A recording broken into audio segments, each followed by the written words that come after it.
کردی کرمانجی پرتوکا خواندن و هینداری 2 روپل 8 درس 1 آ هینداری 4 کی کیه گهداری بکن Navê min Ristem e. Ez kalım û porê min spî bûye. Bejna min dirêj e. Mîtroyek 72 santîm e. Giraniya min 82 kilo ye. Ez cotkar im. Ez 32 salî me û endezyar im. Bejna min metro 37 santîm e. Li gorî vî pêvanê ez bejinkin im. Rengê çavê min qehweyî ye. Navê min Bawer e. Ez 36 salî me. Navê min Zelal e. Ez porzer im. Bejna min hinek kin e. Metroyek 69 santîm e û giraniya min 69 kilo ye. Heke hûn karê min merak bikin, ez bijîşkim.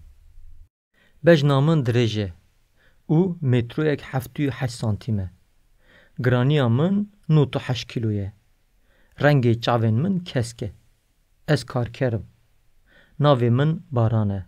Ez 5 salî me. Ez xwendekarim. Li dibistana navîn û li pola dawî dixwînim.